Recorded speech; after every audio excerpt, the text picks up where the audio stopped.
years or more, I've met many hundreds of people who are part of this transnational civil society movement, and I've had the privilege, like some of you have had, of visiting many of these schools, the schools in Turkey and the hospitals, and so I've visited many of the different interfaith dialogue associations around the United States, some that are very similar to IID here in Houston. I've had countless late-night conversations over very strong Turkish tea and many dozens of cups of it on issues of our day and how we can work together and what are the challenges and the strategies that we can adopt to begin to make a difference in the world for peaceful coexistence. I've had the very deep honor of meeting Mr. Gulen himself and spending some time with him speaking about these kinds of issues. And in all of my encounters with this movement and the people in this movement, there are two things that stand out to me as being absolutely distinctive about the people and the movement, and they're the most inspiring features. The first is this: the people in this movement, they live in the present, but with an eye toward the future. In the present, but looking toward the future. People inspired by Gulen's ideas, Gulen himself even, they know that to really take responsibility for the world means not living merely for today or for the present moment.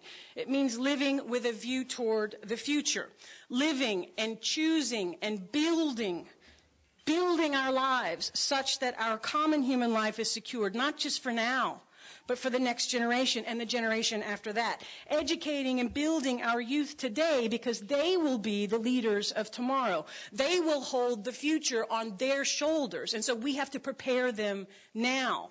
We have to invest in them now. The organizations and initiatives that are started by people in this movement are endeavors of the highest order, in my view, because of this very simple reason. They are willing to make deep investments now in order to create a stable, peaceful, and enriched future for everyone, people they will never meet, people they will never know and never see. We're investing for them now. That is a very distinct thing. They understand that one of the most important questions we can ask ourselves as we go through the list of endeavors and things that we give ourselves to all the time in our lives, all the projects and initiatives that we give our energy to, the best question we can ask is this: what kind of future will this create? Is there a positive future at all being created by what I'm doing right now? By the agenda I'm pushing? By the initiatives I'm giving myself to? By the projects that I'm advocating? What is the future of that? Is there a future for us, a positive future for us in that? The Gulen movement gets that profoundly and gives itself wholly to it. Secondly, I would say that the people in this movement are faith-filled. Faith-filled. And by this, I don't mean merely that they believe in God or that they practice a religious faith. I mean, most of them do, of course, but this is not my point. By faith-filled, I mean that they are not cynical and they're not resigned. They have faith. They believe. They're believers. We can do things. They're full of faith and confidence. They've not given up on the idea that it's possible to create the world newly and freshly, despite the fact that we now live in an era in which humans perpetuate mass destruction and devastation. These folks have not resigned themselves to the alleged, inevitability, so-called, of the clash of civilizations. They do not limit their range of activities just to themselves or to their own narrow, private, personal concerns. Instead, they thrust forward, thrust outward into the community, into the world, into all humanity, into all the different sectors of the neighborhoods and the society. Some of you, that's how you met people in this movement. That's why you're here tonight. It's because someone from this community thrust themselves into your world. They showed up at your church. They showed up in your office like they did with me 3 years ago. Hi, will you come to Turkey? Who are you? They thrust themselves out there. They believe, they're faith-filled. This is what we all must do. We have to do this.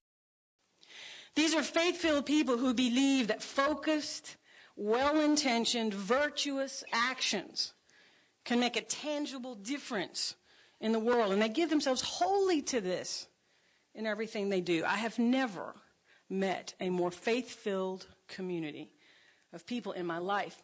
And my own early encounters with the Gulen community confronted me with what had become my own cynicism over time. I had grown weak in my faith in these types of possibilities.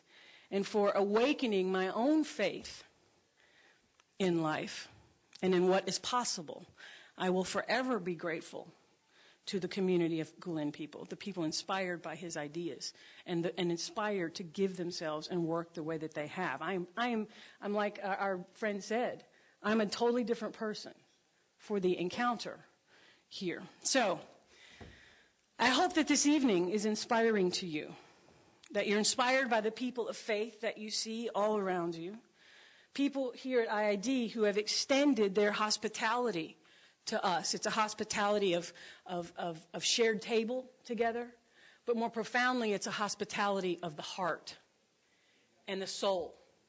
And that is the deepest kind of hospitality that we can express. And finally, though, I hope that this evening inspires all of us here to continue our efforts to create a world of peaceful coexistence amidst radical difference, because that is the defining challenge of our era. Again, on behalf of both organizations, IID and my own, I'm very glad that you're here. Thank you for coming.